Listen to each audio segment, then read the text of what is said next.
¿Recuerdas a Kerry Yoraro? ¿La mirada que parecía atravesar la pantalla sin pedir permiso?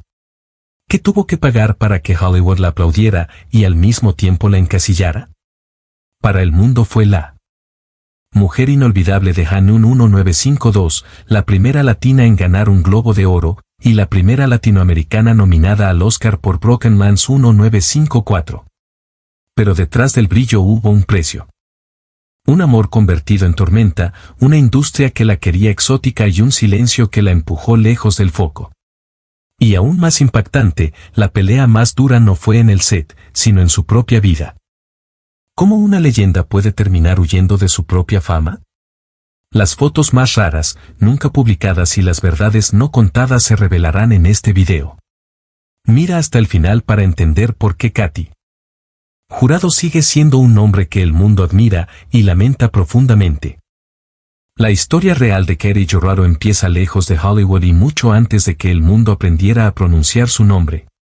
Nació el 16 de enero de 1924 en Ciudad de México, registrada como María Cristina Estela Marcela Jurado García. En casa, su padre, Luis Jurado Ochoa, era abogado, su madre, Vicenta García, cantaba y trabajaba en la radio XCW, un ambiente donde la disciplina convivía con el arte. En ese círculo también había apellidos pesados. Su primo Emilio Portes Gil llegó a ser presidente de México y la familia se movía cerca de figuras culturales y políticas, como si el poder y el espectáculo fueran dos pasillos del mismo edificio.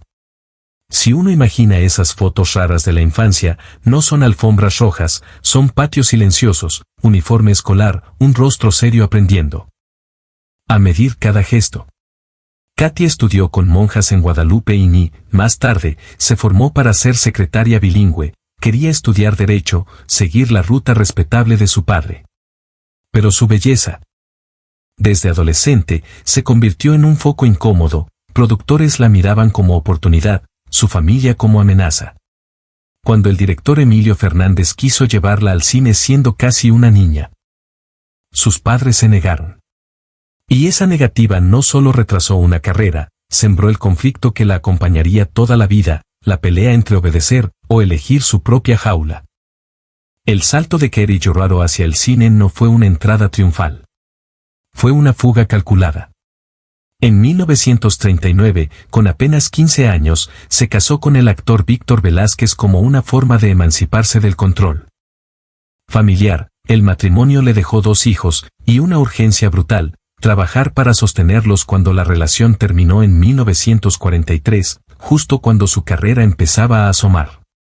La foto rara de ese inicio no es un set glamoroso. Es una joven madre en un cuarto con luz dura, repasando diálogos y horarios como si fueran cuentas por pagar. Ese mismo año debutó en No Matarás, Dir Chano Urueta. 1943, con un papel que ya marcaba su sello, Susana, una presencia peligrosa, elegante, imposible de ignorar. Casi de inmediato vinieron más rodajes, Internado para señoritas 1943 y En la avalancha de la época de oro, papeles que la empujaban a un molde de mujer seductora que ella aprendió a usar como arma. Luego está ese detalle que casi nunca se cuenta, para sobrevivir. No solo actuaba. También escribía una columna de cine y cubría corridas de toros como reportera, buscando dinero donde hubiera. Y ahí aparece otra imagen, casi cinematográfica por sí sola. Katy en la plaza de toros, entre humo, gritos y sol, cuando el director Bob Boarecher y el productor John Wayne la vieron y la quisieron para Bob Father and the Lady 1951. Ella hablaba muy poco inglés, aceptó igual. Memorizó sus líneas fonéticamente, como quien aprende a respirar bajo el agua. En esa escena, Hollywood no la descubre, la compra a medias, y ella decide entrar sin rendirse. A comienzos de los años 50, la cámara empezó a tratar a Kerry Yoraro como si fuera un secreto peligroso, no bastaba con que apareciera, tenía que imponer una temperatura en la escena. En 1952, cuando interpretó a Ellen Ramírez en Hanun, su presencia fue un golpe silencioso, una mujer con pasado, poder y dignidad, en un western que normalmente reservaba la complejidad para los hombres. Ese papel no solo la puso frente a Gary Cooper y Grace Kelly, la convirtió en un símbolo incómodo para Hollywood, porque no era la latina decorativa. Era una mujer que parecía saber demasiado. Luego llegó el reconocimiento que cambió la conversación en voz alta. En los Golden Globes de 1953, ganó como mejor actriz de reparto por Han-Eun. Fue un hito, la primera latina en lograrlo. En una industria que, a menudo, prefería a las mujeres aceptables antes que a las mujeres auténticas. La imagen pública quedó sellada, mirada intensa, elegancia dura, un aura de peligro controlado. Y, sin embargo, esa misma coronación trajo el veneno, el encasillamiento. Cada productor quería la misma Katy, como si su talento fuera un traje único que nunca debía cambiar. En 1954. La grieta se hizo histórica. Con Broken Lance, Jurado recibió la nominación al Oscar como actriz de reparto, la primera latinoamericana en llegar a ese lugar. Para el público, era la prueba definitiva de que una actriz mexicana podía conquistar el corazón del sistema. Para ella, fue también una advertencia: cuanto más alto subía, más intentaban reducirla a una etiqueta exótica, temperamental, peligrosa, palabras que suenan a halago, pero funcionan como una jaula. Si hoy apareciera una foto rara de esa época, no sería una alfombra roja. Sería un cuarto de hotel con cortinas cerradas, Katy repasando un guión en inglés con la mandíbula apretada, como si cada frase fuera un examen. Porque su fama tenía un doble filo: en pantalla, era seguridad absoluta. Fuera de cámara, era resistencia diaria para no perder su identidad. Ella misma insistía en no imitar lo que Hollywood esperaba, en actuar como mexicana, no como copia de lo que otros querían vender. Ese orgullo la hizo legendaria, y también la dejó sola en más de una ocasión. Pero cuando se apagan los flashes, la fama de Katy Jurado se vuelve un espejo cruel. En la pantalla, Hollywood la vendía como la mujer de mirada de fuego, la latina perfecta para el desierto. El pecado, la traición. En la vida real, esa misma mirada era un escudo, porque cada victoria venía acompañada por una jaula distinta, más elegante, más silenciosa. Ganar un Globo de Oro por Ig. Nonne la convirtió en símbolo, y al mismo tiempo la marcó como la excepción que el sistema toleraba, siempre y cuando no cambiara las reglas. Y aquí aparece un detalle que casi nadie conecta cuando ve esas fotos de alfombra roja. Han-Eun nació en un Hollywood en guerra consigo mismo. Mientras se rodaba, el guionista Carl Foreman estaba bajo la presión del comité WAC. La película cargó desde el origen con el clima de miedo, listas negras y traiciones profesionales. Katy entró a la cima por una puerta donde el aire ya estaba envenenado. Y cuando una industria aprende a sobrevivir con sospecha, también aprende a controlar a quienes brillan demasiado diferente. En ese contexto, su identidad era un campo minado. Katy no llegó a Estados Unidos neutral, llegó con acento, con apellido, con una presencia que Hollywood quería exótica pero no poderosa. En entrevistas y recuerdos posteriores, insistía en una idea que hoy suena como declaración de guerra. Ella no iba a imitar a nadie para encajar. Prefería pagar el precio de ser vista como difícil antes que convertirse en un decorado. Ese orgullo, que el público celebra, en los pasillos de los estudios se convertía en una etiqueta peligrosa, complicada, indomable, no moldable. Si pudiéramos congelar una foto rara de 1953, no sería una sonrisa amplia, sería un gesto contenido. El tipo de fotografía donde el brillo del maquillaje no tapa el cansancio. En los registros de premios aparece el dato: Katy ganó el Globo de Oro por Han-Eun.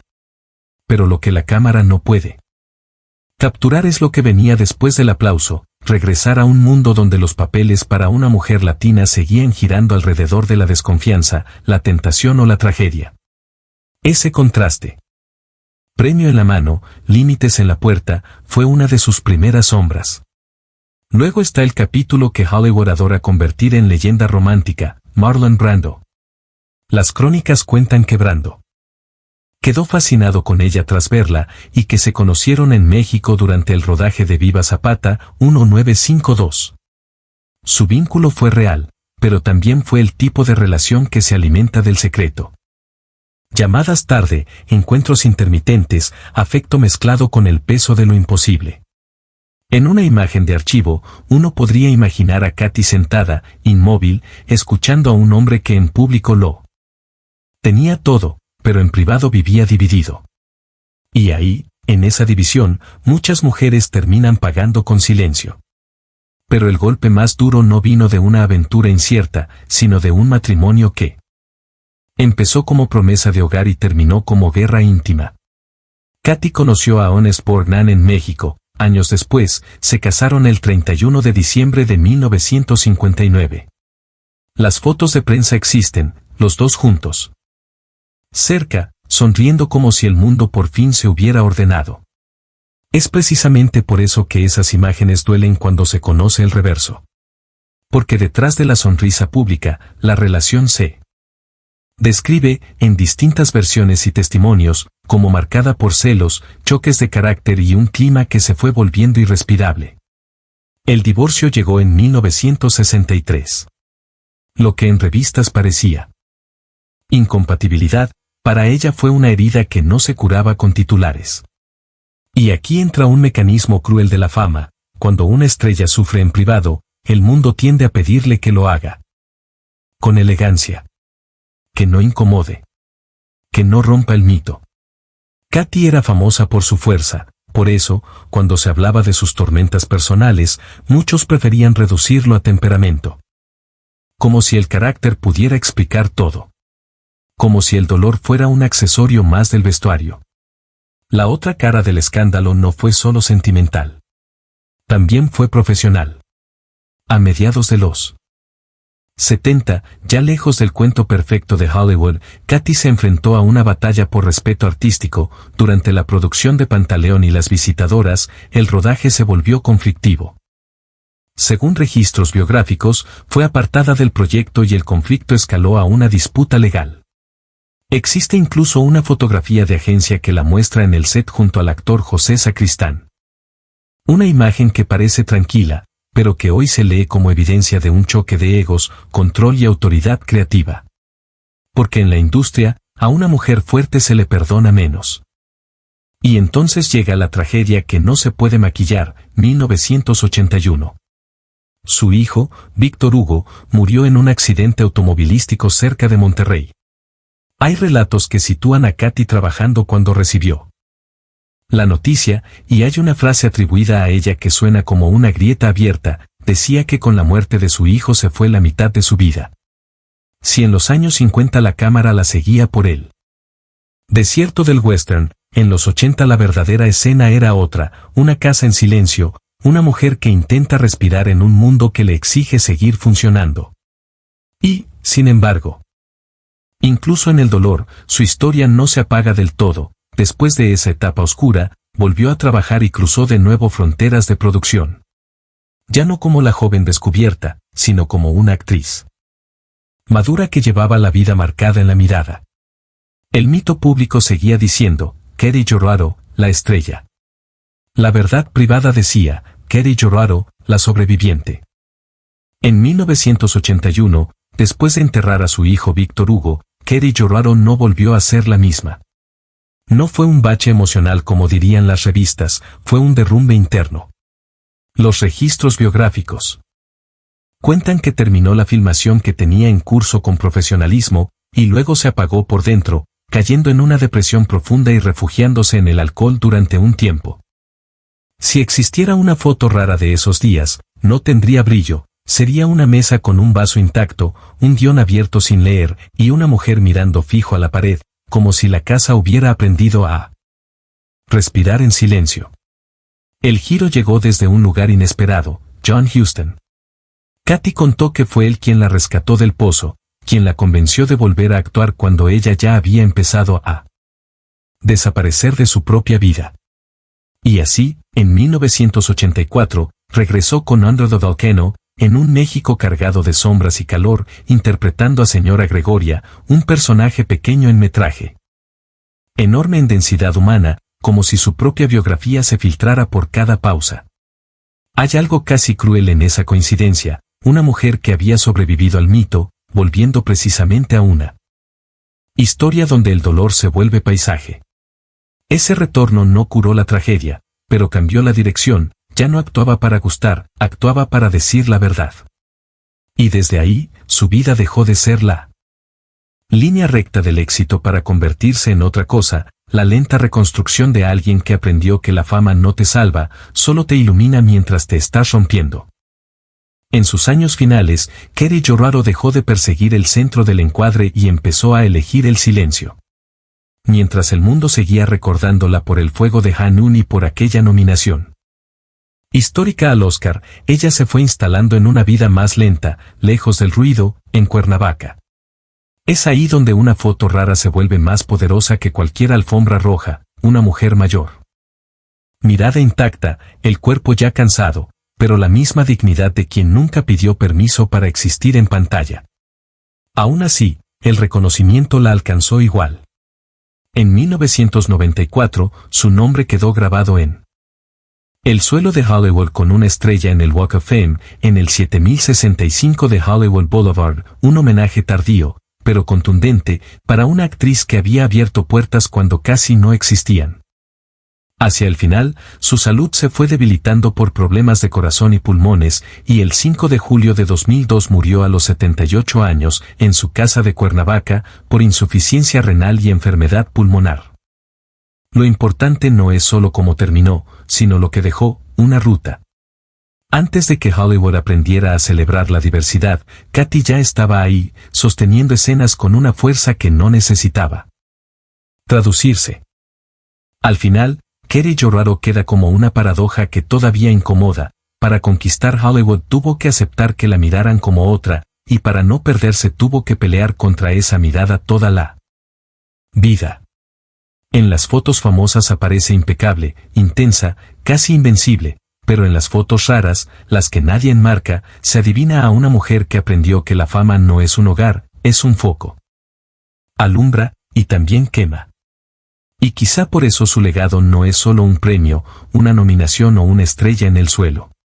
Es una advertencia elegante, cuando el mundo te aplaude, no siempre te ve. A veces solo ve el personaje que le conviene.